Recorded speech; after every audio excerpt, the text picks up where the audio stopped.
Welcome, everyone. I'm Jackie Klopp, and I'm the director at the Center for Sustainable Urban Development at Columbia University's Climate School.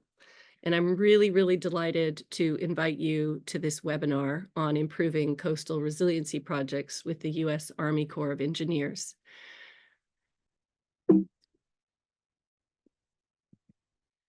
Sorry. Let's start with a really big picture, which many of the community members who are in the audience know, is that we really need a lot more protection from flooding.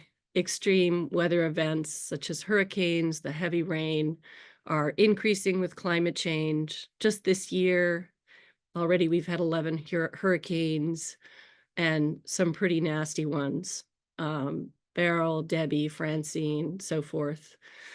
And we know that already hundreds of lives have been lost this year and over $1 billion in damage done, probably more. We don't always do the best accounting on that.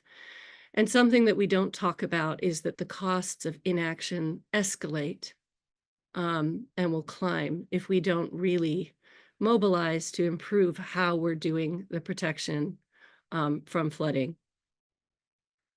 And as you know, the U.S. Army Corps of Engineers, or perhaps as you know, is a central actor in our efforts and the government efforts and efforts with communities to address these very serious flood risks.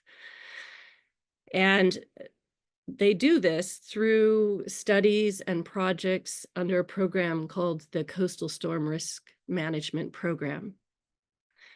And a lot of these programs are already going on in some of your communities. There are being studies. Some are farther along. Plans have been approved. And the communities represented in the conversation that we're going to talk about, going to have today, really have, over $150 billion worth of these kinds of programs. So that's a lot of money. We really need to do it right. And these are communities in the East and Gulf Coast. So there's many more of these projects across the country. And one question that we're asking ourselves that I think really needs a lot more attention, and we'll start having that attention through these kinds of conversations, is how well are these projects working to protect communities, and what can we do to improve them? These are very large-scale projects, expensive. We've got to make sure that we're investing properly in protecting communities from floods. So that is the really big picture of why we came together to figure out how these projects are going, what our experiences are in different communities, and really put our minds together with the U.S. Army Corps of Engineers and other key actors on how to improve how they work. And so the work that our center with the Resilient Coastal Communities Project in New York, New Jersey area was doing started to lead us to reach out to other communities in Charleston and Galveston and Miami, Norfolk, and some others. And we started to realize there's a huge value in us having these conversations. And one thing we found is we found very, very similar challenges, which suggests some very serious, sort of more structural problems that need to be dealt with. And so out of these conversations, we developed a policy brief detailing some of the recommendations coming out of the wisdom of the people you're going to hear next. And, their long-term engagement with U.S. Army Corps projects and coastal and flood resiliency. So you are able to take a look at those policy briefs. We have them in English and in Spanish, and you have the QR code for the English on top and the QR code for the Spanish on the bottom. And so with that, I am going to really turn this conversation over to Rachel Rohde, who is the manager of the Climate Resilient Coasts and Watersheds for the Environmental Defense Fund, to take us from here. Rachel, it's all yours. Thanks, Jackie. Like Jackie said, I'm going to be the moderator today. Really excited to have you all here. My name is Rachel Rohde. I'm with EDF. I am actually based in St. Petersburg, Florida, so have very familiar with the recent hurricanes. And so this conversation is more timely than ever. But before I jump in, I do want to first acknowledge, and you'll hear this from all of our speakers, I want to acknowledge the land that I inhabit, which, like I said, is St. Petersburg, Florida, is the ancestral and unceded territory of the Tocobaga people. And I also want to recognize the Seminole and Miccosukee tribes whose ancestors survived colonization and removal and who continue to thrive and contribute to the stewardship of Florida's lands and waters. I want to honor the enduring connection the indigenous peoples have to this land and the Gulf waters, and I commit to respecting their ongoing relationship with this place. So let this just be an acknowledgement to all of us to serve as a reminder to reflect on our shared history, supporting indigenous sovereignty, and advocating for environmental justice in partnership with Native communities. With that being said, I am now going to turn it over to our first speaker, Robert Rosso. Robert is a research assistant at Columbia University's Center for Urban Sustainability Development's Resilient Coastal Communities Project. He is a recent graduate of Columbia University's Master of Public Administration in Environmental Science and Policy program, with experience in local advocacy, operational sustainability, and policy work. During this past year, he's focused his research with RCCP on developing more equitable climate resilience projects and led an initiative to bring together experts to publish a policy brief, which you'll hear about today, on improving the U.S. Army Corps of Engineers megaprojects. So Robert, it is all you. Hi, I'm Robert, and just before I get started, I'd like to acknowledge that in New York City, we're on historical Lenape land. But if you can go to the next slide.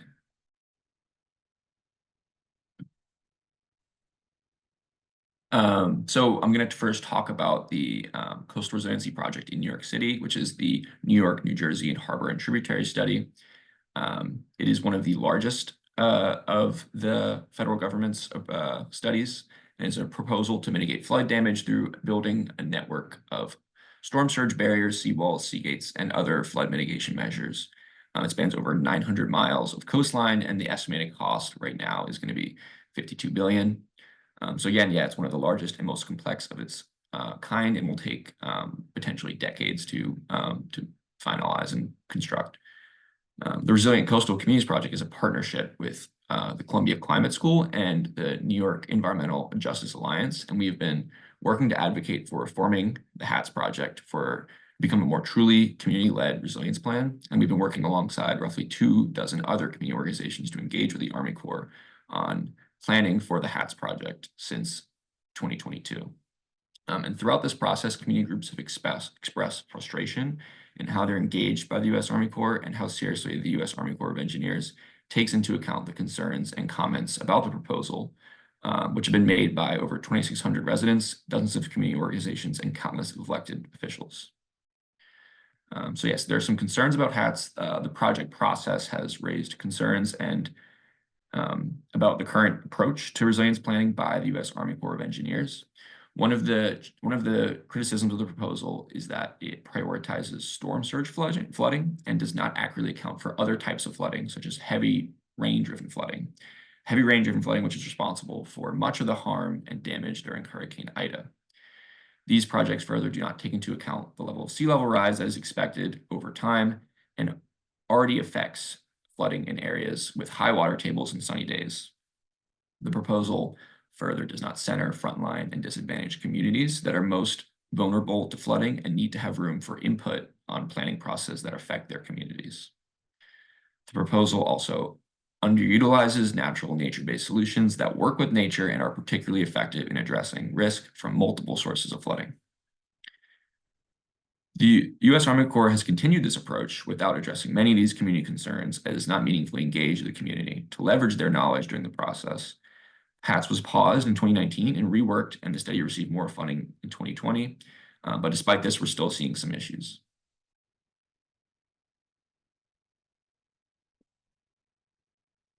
I think you might have missed a slide. Yeah, but there have been some steps in the right direction. Some policies attempted to address this, first with Section 8106 of the Water Resources and Development Act, which allows for the study of multiple sources of flooding to be considered instead of just storm surge. The first and only request to do this was the Corps plan, was on the Corps plan on the HAT study, which was invoked by the states of New York and New Jersey.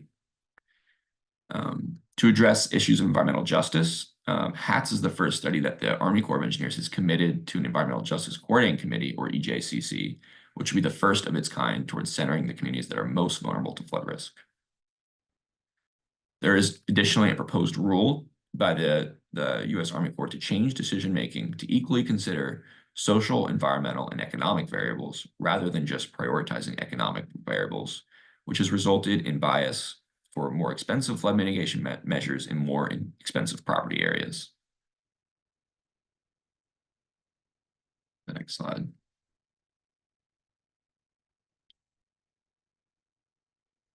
But the status of these initiatives is not clear. A year after Section 8106, there is no shared public plan on how to incorporate this analysis into the study, despite the fundamental risk analysis changing as new flooding types are now included in the study. A fresh look is needed by the Army Corps to ensure that this is carried out correctly. The Environmental Justice Coordinating Committee is further facing challenges as the Corps is no longer able to host this committee themselves. We at RCCP have been working closely with the Corps to hold them to their commitment on this, along with many other groups, and have co-produced the draft committee's charter with the Army Corps. And there's hope that dialogue with New York City and the U.S. Army Corps will continue and allow the committee to eventually meet. The rule to consider environmental, social, and economic variables is also without implementation, and it's unclear how this will be carried out. And now HATS is currently paused, and it needs more funding to pick up the study where it left off. Our organization, along with many others, has been in support of the New York Army Corps' district receiving $14 million in funding that is needed to restart the study. So a few key takeaways from this. The first is the HAT study is one of the largest and most complex undertakings the Corps has done, and given its potential for protection, it needs to have funding continued while addressing the community concerns that have contributed to it being held up. Frontline communities that are most vulnerable to flooding need to be centered in this process, and having a formal role in the Environmental Justice Coordinating Committee would be the first step in producing more equitable outcomes, and this committee needs to start meeting. We need to work with nature when designing resilience plans, and it is what communities want and is effective in mitigating flood risk. And lastly, with early and meaningful engagement on these issues, project plans like HATS can avoid costly delays and ultimately result in better protection for their communities. Great, and I'll pass it off to Rachel. Thanks, Robert. And I did want to mention, I put it in the chat, but just in case, we are going to be doing the Q&A at the end. So if you have any questions, something pops up in your mind, please put it in the chat, or even better, use the Q&A feature. We'll be able to see it a lot quicker and address it after all the presentations. So moving on to our next presenter, Skip Stiles. Skip is Senior Advisor and former Executive Director of Wetlands Watch, a statewide nonprofit environmental group based in Norfolk, Virginia. In this position, he has been involved in sea level rise adaptation work at the community level for over 18 years. Prior to his current position, starting in 1998, Mr. Stiles was an independent consultant providing editorial and public policy services to a number of clients on issues related to science, the environment, and public policy. A partial list of his clients include the White House Office of Science Policy, the Rockefeller Foundation, Pew Charitable Trusts, RAND Corporation, and the National Academy of Sciences. Before that, Skip served in a variety of senior staff positions during 22 years in the U.S. House of Representatives. He was Chief of Staff for Congressman George E. Brown Jr. of California, Staff Director of the House Agriculture Research and Environment Subcommittee, and Legislative Director for the House Science Committee. He is author of a number of publications on sea level rise and adaptation, and has served on the Virginia Climate Change Commission in 2008. And he is also a recipient of the Urkel Environmental Leadership Award, currently residing in Norfolk, Virginia, and he is a graduate of the College of William and Mary. So I will turn it over to Skip. Thank you. Before I start, I do want to acknowledge the shared heritage of our land and water here in Norfolk with the Chesapeake people and today's tribes, the Nansemond, Pamunkey, Mattaponi, Chickahominy, and Nottoway tribes. So I want to give you an overview of Norfolk's project. We were the first project to go through the process, and we're the guinea pig for a lot of the policies and programs that now are being modified. So if you'll flip it to the next slide. So this is, to give you a brief overview, this is the process through which these programs and all of the core programs go, where there's a reconnaissance study. Is this something we want to do? There's a feasibility study. Can we do it? What's it going to cost? What's the environmental impact? And then you move to the pre-construction engineering and design phase that brings it to basically to a pre-permit level of detail. The construction phase, well, the project partnership agreement, which is the contract between the Corps and the non-federal partners. The construction phase, and then when you're finished with that, the Corps turns it over to the non-federal partner, the locality, and then you're in the O&M or operation and maintenance phase. So our process began way back in 2012. The reconnaissance study was done. We had a feasibility study that was released in 2017 and approved by our city council in 2018. We then moved to the design phase of this, which was truncated by the fact that we got money for part of the project in 2022, thanks to Senator Warner. And this required us to move to the construction phase and to sign a project partnership agreement with the Corps of Engineers. So that's the way we've moved through the process. And give me the next slide and click it a couple times. So this project started out at 1.8 billion, it's now up to 2.6 billion. All of these projects will inflate tremendously because of the amount of construction that's going on nationally, thanks to the infrastructure package. So cost of these projects is a concern. It's outside of the policy paper, but it's something we definitely need to keep our eye on. So if you move ahead. In this process, there are two key points that I think everybody involved in these has to be aware of. The feasibility study is also the NEPA, the National Environmental Policy Act determination, the finding of is there significant environmental impact or not.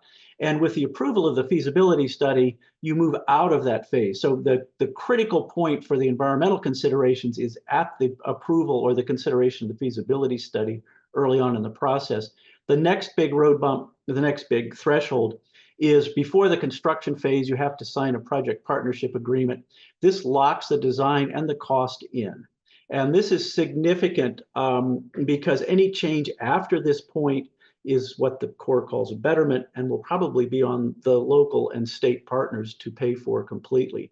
It's sort of like if you're redoing your kitchen, you sign a contract with the contractor, any changes you want to make after that, you're going to pay double for. So to use the analogy, that's what's going on. These are the two key points in this process. The next slide. So in Norfolk, what we've got is essentially a flood wall around most of the city.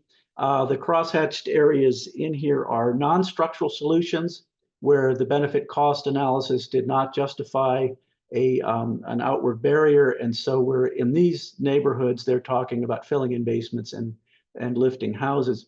The one big blank spot on this map, the Norfolk Naval Base, at the time of our study, they did not include adjacent military facilities in the study. Subsequently, that's been changed, but we've got a big hole in the northwest portion of our city where there is not a portion of this project. It's sort of on the Navy to help us out at some point in the future. Give me the next slide. So at the same time, I want to mention that we, the Corps of Engineers accelerated their process for feasibility studies, and it was codified by Congress in a 3x3x3 process. That's what it's called. Essentially, the feasibility study process is supposed to take 3 years, cost $3 million, and at the end of it, it goes all the way through the 3 layers of government, all the way up to the Office of Management and Budget. Many of the problems that we had in Norfolk are due to the fact that due to this accelerated process. Some of them are caused by outdated core problems that are in the policy brief. One of the big problems was our environmental assessment found no significant environmental impacts, despite the fact that the water quality work was not complete. This is what led Wetlands Watch to oppose, and we still oppose, this study, this project, because the water quality work has not been done. Click ahead one. There also was no environmental mitigation plan. Mitigation cost estimates were not presented, so we don't know what the offsets are going to cost for the environmental damage that this project will cause. The outreach was inadequate. There was only one public meeting in a city of 230,000 people to review a feasibility study on what is the largest public works project in the city's history, $2.6 billion. Because of the accelerated process, this was a problem. And then, as I mentioned, we used the current benefit cost analysis that led those crosshatch neighborhoods with inadequate protection. If you move ahead. As others will tell you, the nuisance flooding, rainfall flooding, chronic sea level rise, and hybrid flooding were not addressed. This is not the Corps' fault. They were told by Congress only to deal with storm surge. And so this is a big problem. To fix the other flood needs would cost Norfolk about $2 billion in additional costs. And just as a matter of reference, this year in Norfolk, we've had 94 days where water has reached a flood stage. We had 19 days in a row where water reached a flood stage in September and October. So these chronic flooding issues are a major issue in Norfolk. Click ahead.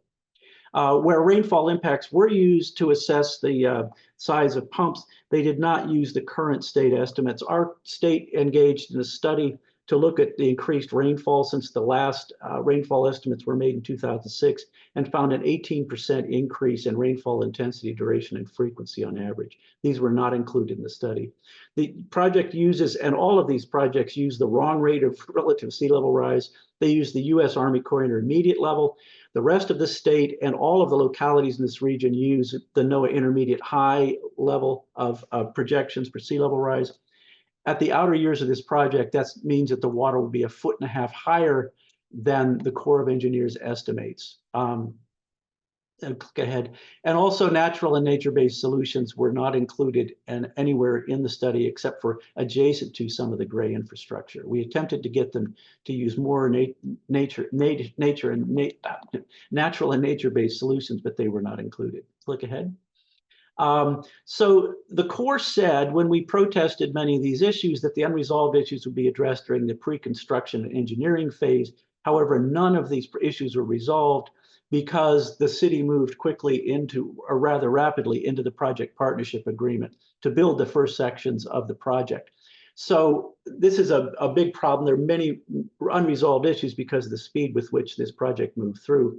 It also signed the PPA before Section 8106 was enacted, which means that other CSRM localities can appeal using Section 8106 to have these other flood impacts included. Norfolk cannot, nor can Charleston, which has moved through the environmental assessment process. The neighborhoods and business community in Norfolk are now just discovering the project alignment, again, because of the inadequate outreach. Developers finding that the flood wall leaves them outside of the protection, things like that. They're trying to get changes in the alignments, but again, because we've already signed the partnership agreement, the changes are a betterment and will cost the city and the state 100% of the additional cost. So the benefit cost analysis was a big problem here. The way this has been done in the past is the benefit is determined by the flood loss avoided, which is pegged to the value of the property. And the cost has to at least equal the flood loss avoided. So if you're in a neighborhood of $100,000 homes, that sort of maxes out how much of a project you can get. If you're in a neighborhood with $5 million homes, you can get a whole lot better flood protection. And in the map here, the circled portions are low-income neighborhood in Berkeley and Compostela. They were left out of protections. They protested, and the city of Norfolk is now seeking an additional authorization just for those neighborhoods. They're using the newer benefit cost analysis that Robert talked about, and we're hoping that that will withstand any changes that may be taking place after January at the federal level. So lessons to wrap up, we need more time and funding than is used in 3x3x3 process. Most of the other CSRM projects are actually running longer than the 3x3x3 process, and that's the way they should be done. All of these projects should go to a full environmental impact statement and not have a simple finding of no environmental impact like ours did. Congress needs to change and broaden the authorization even beyond the optional use of Section 8106 to include all of the other flooding that takes place. The estimates of relative sea level rise need to be more realistic. The inadequate outreach is a big problem. We're seeing a lot of resistance in Norfolk as people become aware of the fact that they're outside the wall or that the 10-foot high walls are going right down the middle of their streets. And finally, that we're having in Norfolk to reevaluate how the low-income neighborhood solutions are fashioned. Again, hoping that the federal government will change the way that the benefit cost analysis is done. And with that, I'm done. Thanks, Skip. All right, we'll move on to our next presenter, Joni Steinhaus. Joni has worked at informal education and environmental sites, including the Houston Zoo, the Lower Colorado River Authority, and Turtle Island Restoration Network. She has extensive experience in the education of youth and adults about stewardship and conservation of our natural resources. Joni has worked with a variety of organizations, both locally and statewide, to advance conservation and sustainability issues. Her diverse knowledge and passion about the environment in the Texas area has shown in her outreach work to local politicians, community groups, homeowner associations, and the general public to help them understand the value of protecting the local flora and fauna. Joni currently serves as a sanctuary advisory member for the Flower Gardens Bank National Marine Sanctuary in a conservation seat. So I will turn it over to you, Joni. Thank you so much, Rachel. So I'd like to acknowledge that I'm on Karankawa land, also known as Galveston, Texas. If you could go back one, Jackie, real quick. Just want to explain, actually, there we go, perfect. The Surge Forward is a coalition of local and regional organizations in the Houston-Galveston area, and we are committed to advocating for better solutions and alternative to our project, which was first known as the Ike Dike, or the coastal barrier system proposed by the Corps. We focus on promoting alternative approaches to coastal resilience, nature-based solutions, and addressing the needs of communities, and bringing this conversation to the people to ensure that they stay informed. Next slide, please. This image shows the hurricanes that have hit Texas since 1842 for a total of 64 storms total impacting Texas. Next, please. Hurricane Harvey had rainfall totals that were unprecedented. Some areas received over 50 inches of rain. In July, the Texas coast was hit by Hurricane Beryl. This was a Cat 1 storm, and we did have flooding, but the major damage was due to wind. And just as you've heard from the other presentations, the projects that are proposed for the upper Texas coast don't address these major rain events or wind. Next, please. We have huge industrial complexes in the Galveston and Houston Ship Channel, and flooding of these complexes releases toxic chemicals, making flooding even more dangerous. The floodwaters are entering homes, and individuals are wading through these chemicals as they're trying to escape, and our first responders are working. Next slide, please. In this area of the Houston Ship Channel, there are over 160 complexes that could be impacted by storm surge. To address this concern in a faster timeline, we must focus on identifying facilities that pose a significant risk to our communities, enforce and improve facility standards, and require that industry invest in protection and not place this financial burden on our communities. Next slide, please. Hurricane Ike hit the Texas coast in 2008, that is 16 years ago. And since that time, Texas A&M Galveston introduced the concept of the Ike Dike. And this image represents the Corps' current design of this portion of the coastal barrier system. On the upper Texas coast, there is both bay and gulf hard structures. There is no set date for construction to start. Even though there are numerous hard structures in the project, there are communities that will be left out and not protected from the storm surge. The current projected cost for this project is $57 billion. And the Corps has stated that the design of the project is a minimum of another 7 years out. Next slide, please. The largest component of the gate system, which goes across Bolivar Roads, which is the area that connects Galveston Island to Bolivar Peninsula, extends over 2 miles. And nothing like this has ever been constructed anywhere in the world. The current gate system is less than 30% complete, and that would require the deepening of our ship channel another 60 feet. These gates would change the flow pattern in and out of the bay. They would change the velocity, the salinity, and turbulence would be created near these hard structures. And of course, the environmental impacts cannot be fully analyzed. Next slide, please. On either side of, these are the main sector gates, and pilots associations in Galveston and Houston have raised concerns that these gates would not be navigable by the large vessels that enter our ship channel. The concern, of course, they're going to be closed during a storm. Will the computers fail? Will they be able to open back up? Will the water that's trapped in the bay system be able to be let go and back out into the Gulf of Mexico? What happens when we lose power or generators fail? There's going to be a ton of sediment and debris that's washed up against them. And is this going to impact the ability to function? The next slide, please. On either side of the sector gates are vertical lift gates, basically guillotine doors. And again, the same concerns. Sediment will build up behind these gates. Will they open properly? Will computers fail? It is impossible right now to predict the annual maintenance and maintenance cost, but the Corps currently estimates that annual operation and maintenance will be over $100 million. Next slide, please. There's also proposed enormous double lines of dune systems, and this would stretch over 43 miles on Galveston and Bolivar. This is not realistic or sustainable for the Upper Texas coast. You would need a minimum of a football field in front of the existing beach to ensure that the dunes are not washed away. We don't have enough sand. They haven't fully identified a sand source, and so now they've already begun research on a hardcore center.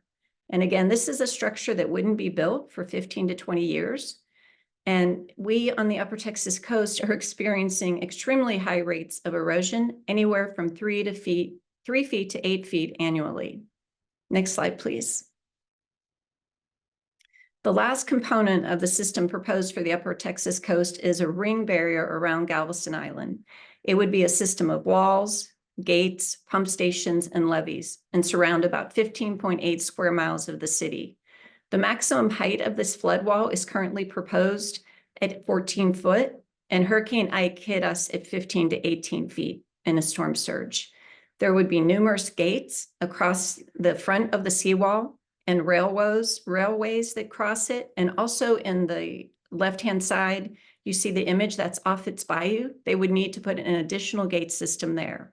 And of course, creating this ring barrier would allow the water to be trapped. So there has to be additional drainage structures and pumping systems to remove this excess water. Next slide, please.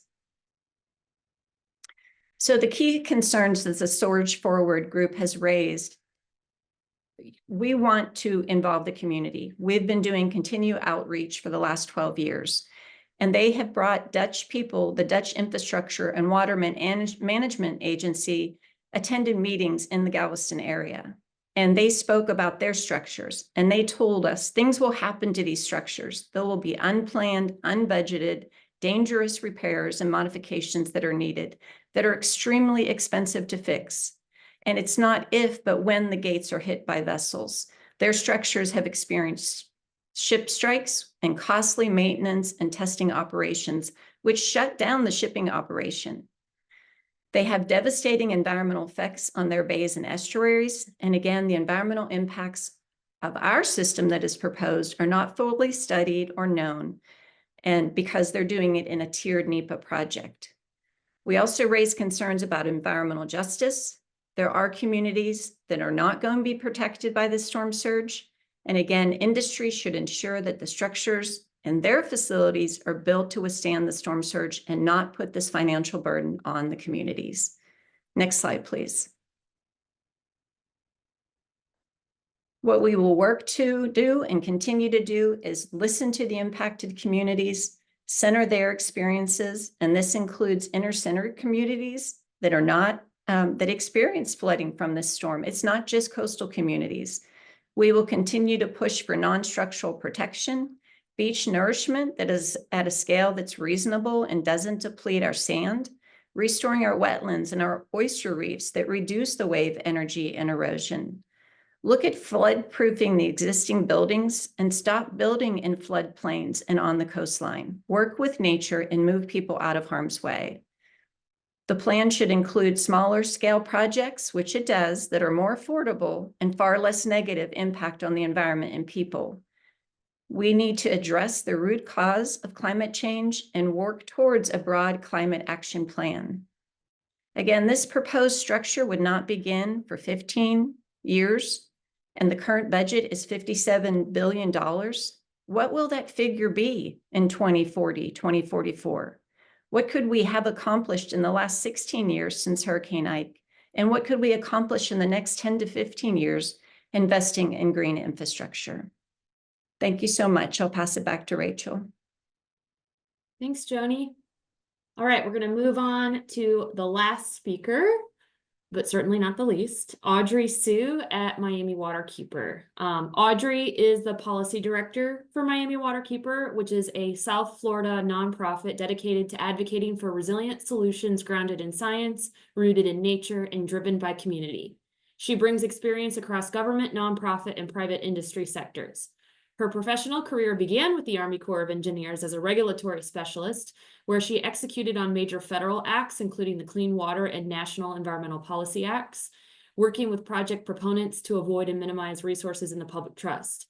She has also worked as an environmental consultant on projects for private development and public works, leading contamination due diligence, environmental impact mitigation, and helping clients navigate complex regulatory environments. Audrey translates her government and private sector experience to her advocacy work at Miami Waterkeeper. Advocating for watershed-wide improvements and resilience involves an intersection of issues, including funding heavy civil infrastructure, incorporating nature-based solutions into urban areas, creating meaningful and enforceable policy changes, and instigating broad public involvement and buy-in for resilient and equitable solutions. So Audrey, I'll turn it over to you. Thanks, Rachel. Good afternoon, everyone. I would first like to acknowledge that Miami Waterkeeper works throughout lands originally cared for by the Seminole, Miccosukee, and Tequesta people. I thank them for their care of this land, and I also acknowledge the destruction from urbanization that has occurred here. So I am the policy director with Miami Waterkeeper. This first slide shows a dramatically flooded downtown Brickell in Miami in 2017 after Hurricane Irma.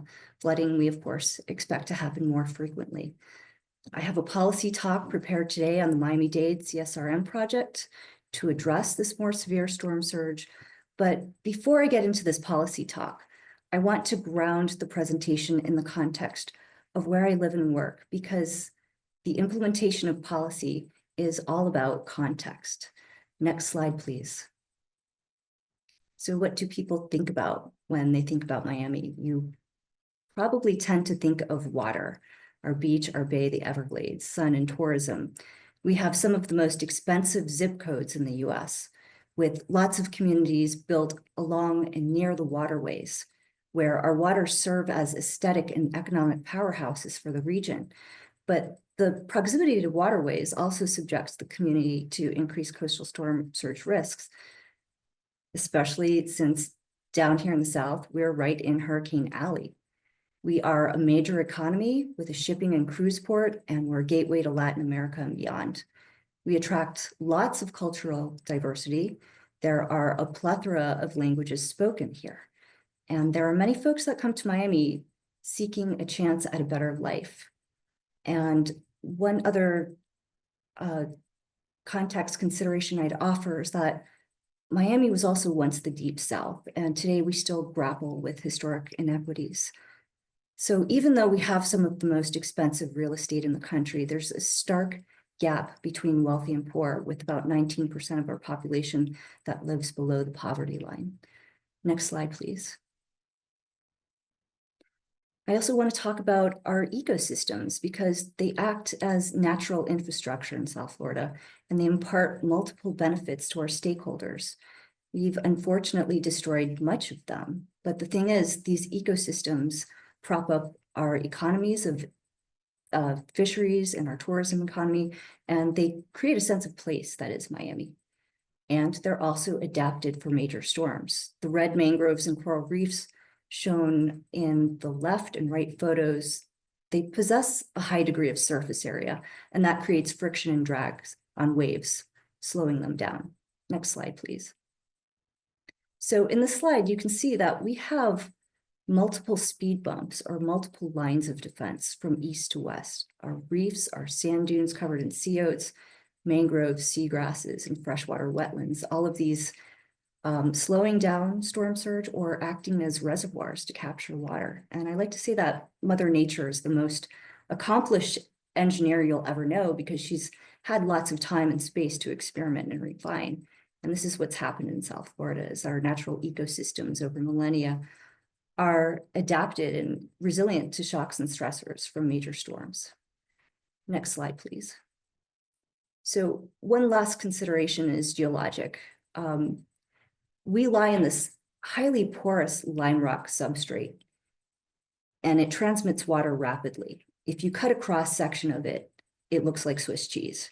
Whatever water is doing on the surface of the land, it's doing just that beneath our feet. So when storm surge rushes over the land, it's also moving underneath it. In South Florida, during a hurricane, this means that groundwater surges to the surface, combining with rain and storm surge for a flood more dangerous than each driver alone, hence compound flooding. So what I'm getting at in this presentation before I go into the policy is that any storm surge solutions need to be tailored for our unique geology and landscape and society. The process by which we go about it needs to engage our diverse community with all the different languages spoken here. And the solutions inherently need to be equitable and not just protect the wealthy. Next slide, please. In 2019, and here we are in downtown Miami, the Corps came to town under its 1955 mandate to work on the Miami-Dade Back Bay Study, CSRM. They followed NEPA processes, they solicited community input, and people welcomed the Corps to work on this existential problem that we face. Folks commented that they wanted to see natural and nature-based features. They wanted protection of vulnerable communities, and they wanted compound flooding addressed. Next slide, please. And here's what we got. We got a very large wall, 20 feet high in some places, running along downtown Miami. Despite the community participation, the Corps didn't truly integrate what the community voiced. The Corps, of course, proposed this huge wall. They used property values to guide where to provide protection. This effectively perpetuated inequity by protecting those wealthy zip codes and leaving some vulnerable communities out. They didn't address compound flooding. And as a result, the Corps was subject to widespread community outrage, which they were not prepared for, from developers whose properties would lose value to environmentalists and academics concerned about water quality and habitat impacts. People who were not traditionally allies came out united against this proposal. In 2021, Miami-Dade's mayor convinced the Assistant Secretary of the Army to halt the study for a year so that other options could be explored. And we've since gone through a year-long do-over period to source a locally driven plan. Next slide, please.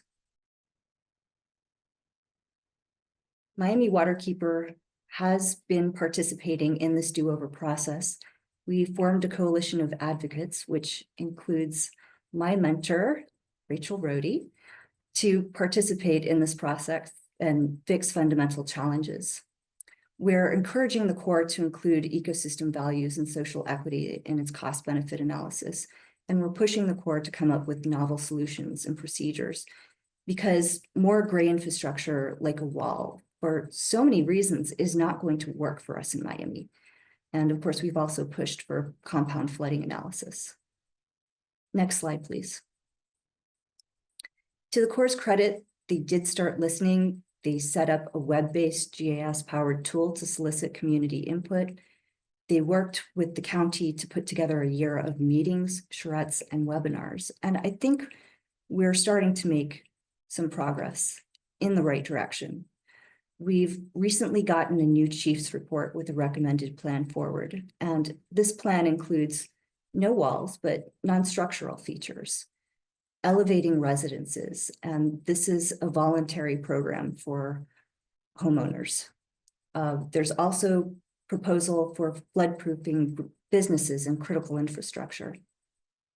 Most significantly, this plan for non-structural features is NED exempted. And what is NED? It stands for National Economic Development. This is the Corps' process for economic analysis. NED calculates the net economic benefits of a project by summing up the positive economic impacts and subtracting the negative impacts associated with each alternative of the plan. It looks for the most economically optimal option. This is done in a standardized framework that applies to the entire nation. But as I've said earlier, Miami is unique, and standardized economic frameworks aren't going to capture the important local costs and benefits. And by this, I really mean social and environmental considerations, because those social and environmental considerations also really define the character of our city. So our project has been NED exempted with the intent to maximize public benefits, including social cohesion and reduction of life loss in EJ communities. In addition to the recommended non-structural plan, the Corps is proposing a natural and nature-based solutions pilot program to the tune of $180 million.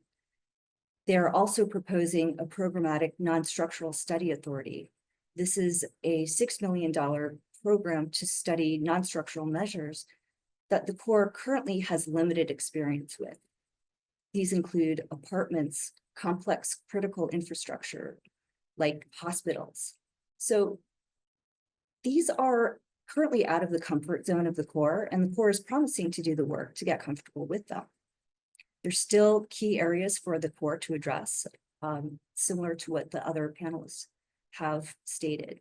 We are still looking for multiple flood hazards, that compound flooding, to be addressed. We want the Corps to comprehensively evaluate benefits, including social and environmental. We want the Corps to prioritize frontline communities through transparent public engagement. And we think they should provide outreach and materials in Spanish and Creole. And we want the Corps to strengthen the proposed non-structural program to create working groups, because elevating thousands of homes is a big deal. We've recommended that they involve people not just at NEPA waypoints, but all along the project progression. Next slide, please. Next slide, thanks. So what my last slide shows is that landscape level restoration of ecosystems can damper storm surge, such that flood walls can be fewer and shorter. It represents a paradigm shift from the Corps' current thinking that we want the Corps to adopt. The Corps is a wonderful organization filled with good people, and like any big organization, it lurches forward on inertia. Getting new policies and procedures, following new paradigms is like turning a battleship. And this is the work that advocacy groups do. The presenters today are trying to turn that battleship. And we want to show that when the Corps gets out of the silo, and when we're invited to the table, we can work out something. The solutions may be unconventional, but that's a good thing, because the problems that we face are unprecedented. I don't know anywhere else in the nation where the Corps has done a study where they've gone with an NED exemption, an NNBS pilot program, and a comprehensive urban non-structural study program to address what it doesn't know. So final words before I turn it back over to Rachel. These CSRM projects are critically important, and depending on how they're built and designed, for better or for worse, they will shape the face of our communities. What we're trying to prove in Miami is just what Rachel said in the beginning. Coming together is key to improving resiliency and key to improving the outcomes of these major projects. And back over to you, Rachel. Thanks, Audrey. And thanks to all of our presenters. We have traveled up and down the coast. So I do want to leave enough time so we can do some Q&A. Also, yes, thank you, Jackie. If you want to reach out to any specific presenters or myself or Jackie, our information is on here. Happy to do any follow-up questions and answer those as well. So I'm going to jump. We've got a few questions, it looks like, in Q&A. And the first one from Patrick. I don't know if this is for you, Robert. I know it was put in the beginning, but I'll kind of open it to everyone. Does the Resiliency Project also consider remediation strategies? For example, dealing with contaminated soils from industrial and military waste. Seems a lingering, growing problem as groundwater rises and runoff erosion increases during floods. So have any of the studies that you all are engaged in, specifically coastal storm risk management studies, do they have any consideration towards remediation?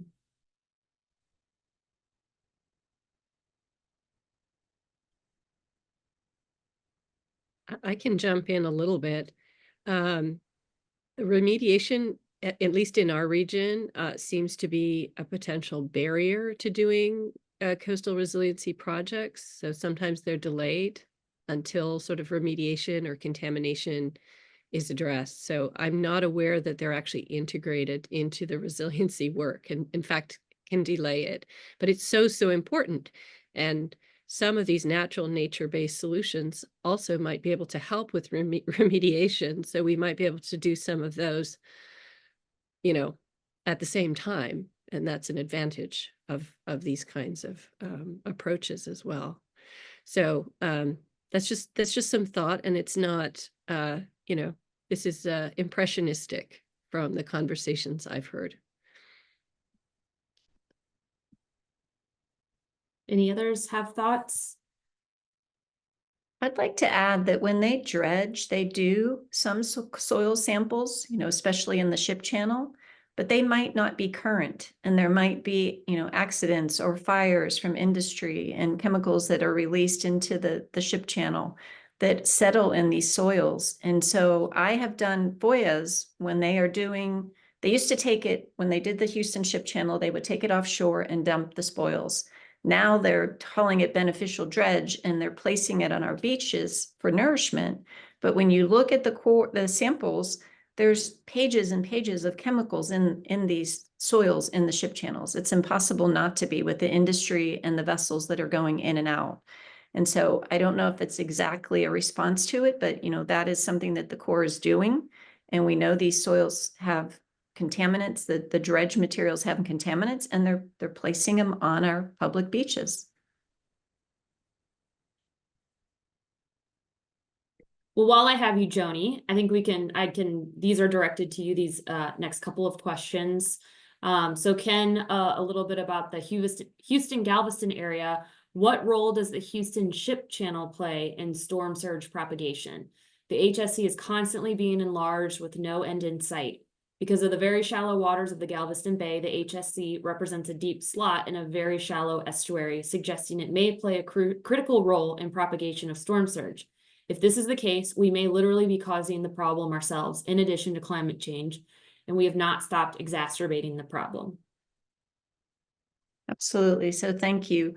So initially there was another project. If you're not familiar, the Gulf of Mexico, Galveston Bay, the Houston ship channel goes from the northwest part of Galveston Bay. And so initially there was a Centennial Gate that was proposed. The giant projects that's proposed by the Corps is being presented as a need for national security because of the numerous refineries that we have along the ship channel.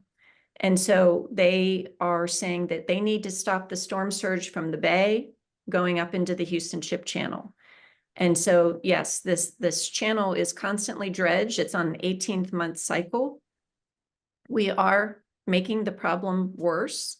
And as I said in my presentation, we're not putting the responsibility for storm surge on the industry themselves, their complexes. We're going to put the burden of fortifying these complexes by building this giant gate system, 2-mile gate system on 5 communities that basically can't afford additional taxes for maintenance and operation.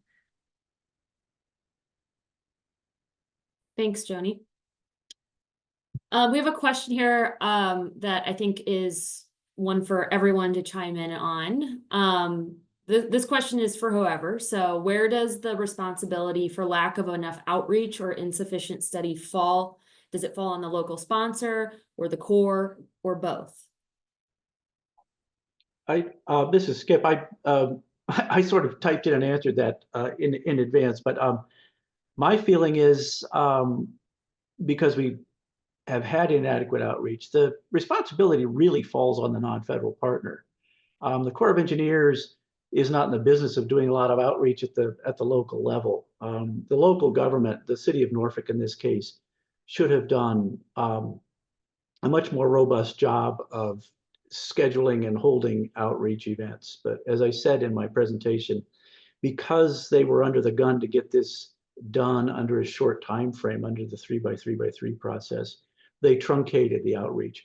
They're now doing outreach on the back end, but because the project partnership agreement has been signed, as issues emerge doing the outreach now, if the non-federal partner, the city of Norfolk, tries to change the alignments, it's seen as a betterment, and it will cost the city of Norfolk to make those changes. And this is where we're caught right now, as neighborhood after neighborhood finally goes, oh, wait, you're building a flood wall down my street? I don't like that. Can you change it?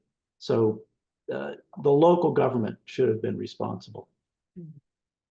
I'm curious, Audrey, in Miami, knowing that that study restarted at a certain point, what was the difference maybe you saw or experienced between community engagement and outreach between the first part of the study versus after it was reinitiated?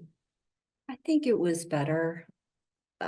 Yes, the Corps did hold charrettes, public webinars, in-person meetings, and they also put together a ArcGIS powered web-based tool to solicit comments from people specific to where that person thought a project should go in that region. And I thought it was better of the Corps, but it's still not great, right? Because the Corps solicits public comments during certain NEPA waypoints, and those comments are incorporated for public record, and that's when the Corps has to respond point by point. I think they've done a better job of interfacing and engaging the community, but it's still, just because they're doing the community in-person outreach, it still doesn't mean that they have to fold those comments into the NEPA documents and respond to them. So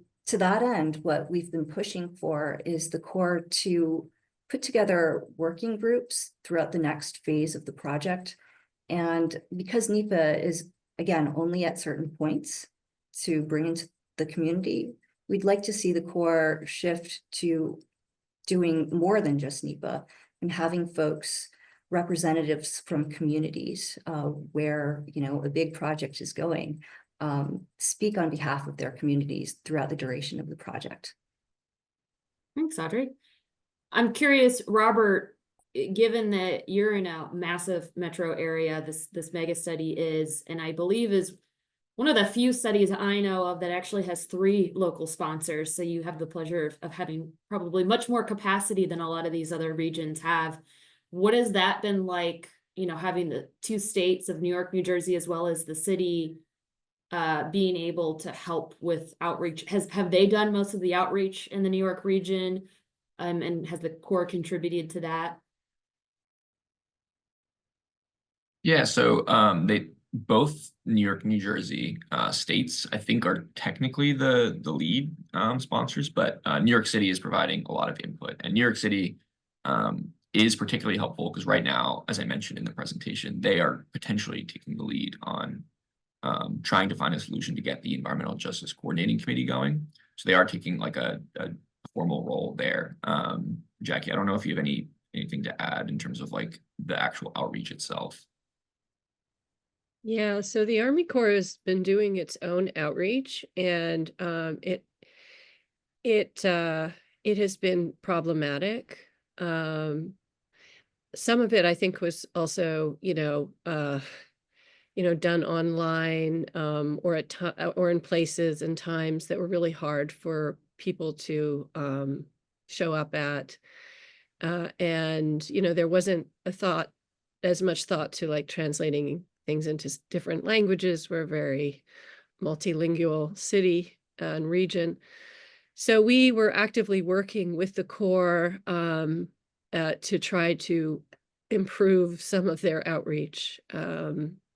So yeah, we were looking to Miami and with some envy, and we were wondering, why is it that, some of those more participatory processes were possible in Miami, and they weren't really being translated to, the Army Corps here. So I think overall, our experience is that they need a lot more engagement, thoughtful engagement with communities, and they need to rethink how they do that really seriously. So yeah, Robert, I don't know if you want to add to that. Yeah, and what that looks like is like formal roles that deal with engagement specifically, and like more funding for these strategies too, which is sometimes out of the district's control, is how much money they can spend to do all this, which really handicaps their ability to do it. So yeah, that's all I'll add. I'd like to offer some thoughts on that. Oh, if you want to go ahead first. No, you go ahead. Okay. I'd also offer that I think it depends on the district leadership. For the Miami-Dade Back-Bay study, this is being handled by both Norfolk and Jacksonville districts. Jacksonville, which covers all of Florida, has been working on this massive Everglades restoration, the Comprehensive Everglades Restoration Program, or CERP. So this is, a $20 billion project that's been unfolding for the last couple of decades.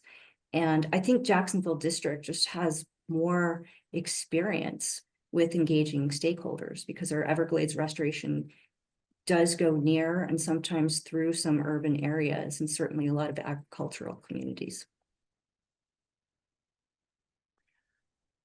I was just going to add that one of the problems we've run into is, once the feasibility study is approved, once the environmental assessment that is in the feasibility study is approved, the NEPA process for the project ends. And we have, subsequent to the approval of the feasibility study, attempted to have regular meetings with the Corps of Engineers, which they've refused, because they say that outside of NEPA, regular meetings with stakeholders constitutes a federal advisory committee, and that it would trigger the Federal Advisory Committee Act and a whole cumbersome set of regulations for us to have regular meetings with the Corps. So we have regular meetings with the city, who tells us what the Corps is doing. But this is why it's really critical that people in communities where these CSRMs are moving ahead get as much work done as they can under NEPA before the feasibility study is signed.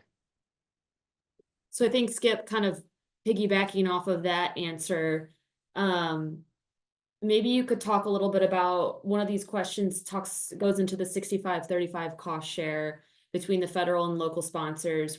What happens if localities end up rejecting the plan that's proposed, and they reject levying any sort of taxes to fund the construction of these projects? Kind of what goes into that? Is there parts of the process that it makes more sense to try to reject a plan versus when do you get locked in? Well, there's a couple of decision points that are critical. One is with the feasibility study, because in that study, the cost, the alignments, the different options, et cetera, are laid out. And if the locality disagrees, if the non-federal sponsor, the locality disagrees with all of those, whether it's the approach, the the scope or the cost, then the feasibility study is not approved and the project sort of goes back again, which is happening in a couple of the CSRM localities. But even if you move ahead, the next big decision point is that project partnership agreement. And it's at that point where you basically, as the non-federal, as the locality says, yeah, I agree to this project with this many gates and this many berms and this many this and that at this cost. And it's at that point, again, you can not sign the project partnership agreement or try to renegotiate it, although it's a little more difficult because the feasibility study has already been done. Once you sign the project partnership agreement, that's sort of uncharted territory. I noticed there was another question in there from Jim Morrison, who's been studying this quite extensively here. And there's been a lot of talk about what happens if we don't fund the next phase of this project. And either the project stops, or if the Corps decides it's in the national interest, they could move ahead on their own, although it would be very difficult to figure out how exactly that would be accomplished. But again, 2 decision points: feasibility study and the project partnership agreement, where the local government can say, nah, I don't agree to that. Let's go back and talk more. Rachel, I'd like to add a couple comments. So the Galveston district is here, located on Galveston Island, and we have numerous projects along the Texas coast that the Corps is involved in. One of them is a dredge project in Lavaca Bay, which is a Superfund site for mercury, and it's being dredged for a potential export facility that would be built there. And in that particular project, they are engaging with the stakeholders, but it took a lawsuit to make that happen. And so we've had numerous demands for public meeting that met with the other stakeholders, the Port Association down there, and the individuals that want to construct the facility. So it's very difficult. There's a lot of projects up and down the Texas coast. We have begged in another project for 4 years for them to meet with us and never had a response. You see them in person at public meetings. Oh, sure, I'm getting your email. We'll engage. So it's so important for the public to be aware and stay on top of it and try to reach out and engage them as much as possible. The other component, when you talk about the non-federal sponsor, for this project that I presented in Texas, our state government created the Gulf Coast Protection District. And that would be basically the eminent domain and taxing authority for our project if it's ever built. And they have state funding, and they're currently stating that they might put $50 million into the design phase for the Corps.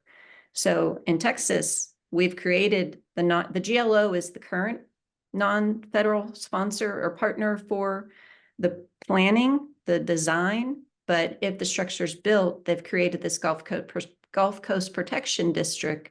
And again, they're putting millions of dollars into the design phase of the project. So almost kind of like a little bit of a workaround. Interesting. Thank you. I think this is a great question for everyone.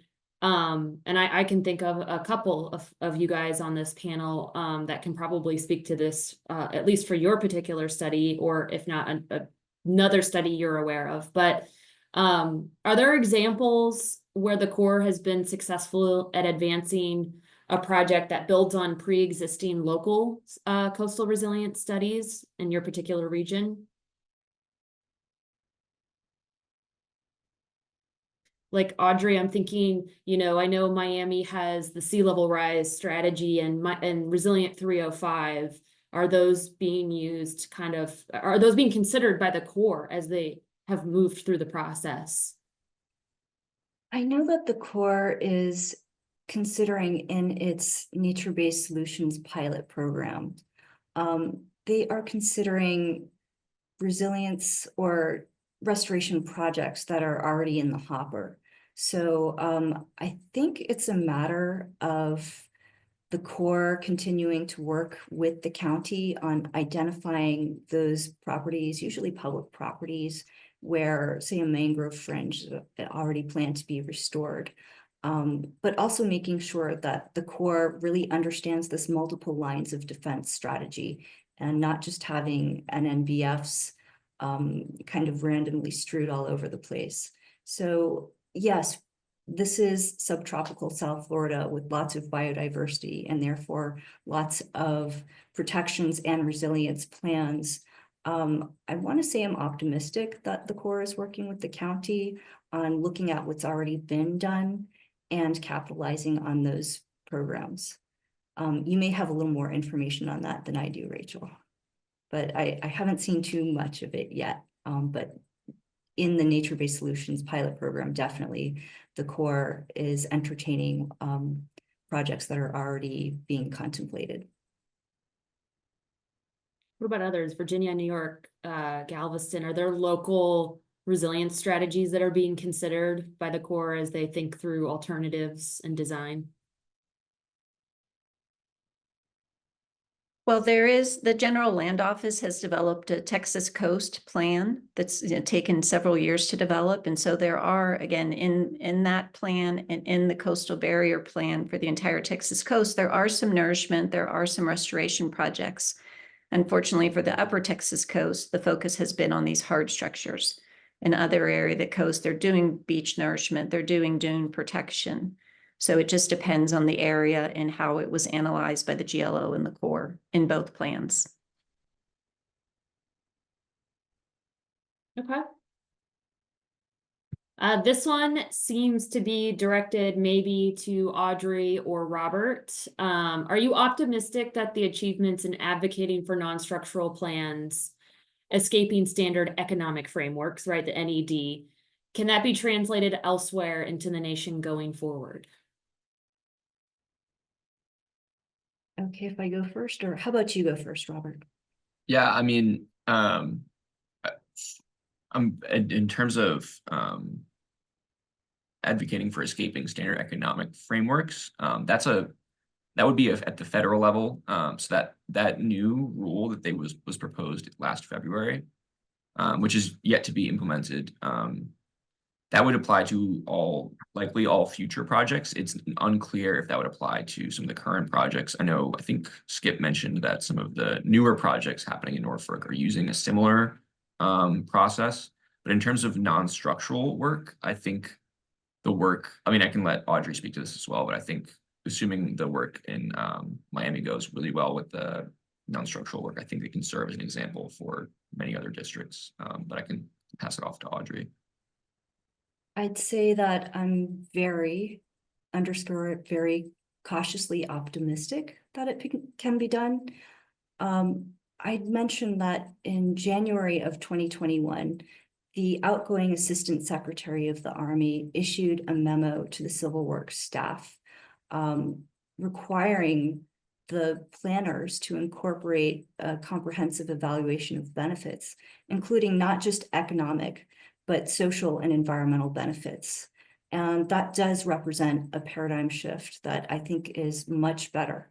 The problem is, how do you implement it? So when we talk to Army Corps planning staff, they're great people, and they say, we really want to do this, but we don't know how, because the policy directive didn't issue any implementing measures. And oh, by the way, you calculate these environmental and social benefits at the regional level. So what our group has pushed for is for the Corps to work with local academia, work with local nonprofits who may have the skills to put together screening criteria and evaluation methods that get to evaluating those social and environmental benefits that are really localized. It's a matter of whether the Corps will, I think, seek expertise outside of its own shop. There is a retired Army Corps colonel that we work with. I don't know if he's on the call today, but Colonel Rock Salt, I'd like to quote him. He says that the Corps is not an artsy-fartsy organization.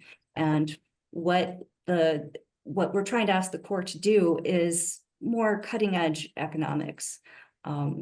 So hoping that, the Corps staff, which is not a monolith, some really good people there, we can find the good folks that are, really interested in thinking outside the box and working with us on that.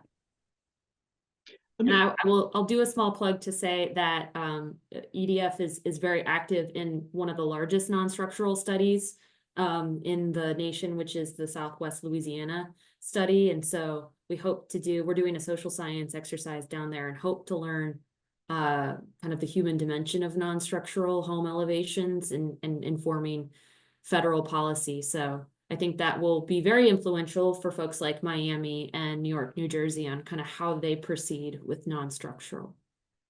Let me just piggyback on what Audrey said. First of all, I was critical of the Corps in a lot of my presentations. I'm not critical of the Corps staff at our district as much as they're in a box. They're in a box.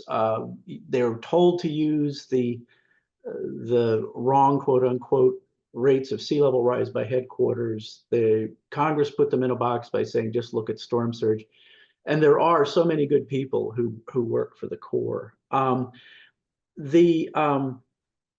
The issue of changing the ways these things are assessed, I think there are examples in other federal agencies, and I think that there are ways to look at them, even in the shoreline projects. The HUD's CDBG recovery and some of the other HUD programs which have funded projects here use a different form of analysis. There was one project here in Norfolk where when HUD looked at the project, they found and they included a lot of these environmental and social factors, they found a benefit cost ratio of 35-1. When the Corps looked at it, it was 5-1 when they were just looking at the economic benefits. So other federal agencies have started moving in this direction. And I think there are some paths to go down there as well.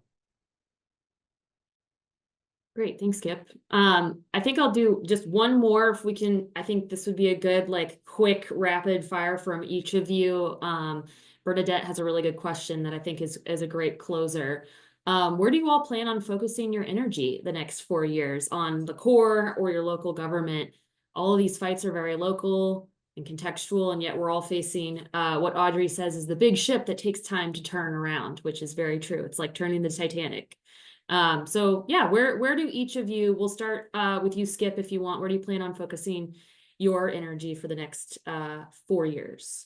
Well, I think a continuation of this bottom-up approach, sort of bringing it to the national level, is what's needed, because we each in our different projects or different localities or different cultures, our different core district cultures, bang our heads against these projects. And to the extent that we can bring the experiences that we've had at the street level up to a more generalized policy level, so that we can do policy briefs, so that folks like EDF can take this into the political process, I think that's a critical piece of it, informing the process by the experiences that we've had and continuing to do that. Joni? Thank you. I think for this current project we're fighting, we've had the most success going out to the public and raising awareness. So we will definitely continue to do that. And we have to work at all levels. We have to work local and state and federal. Our state government only meets every other year. And so, we're looking and strategizing who we will reach out to, what will we do in this coming session.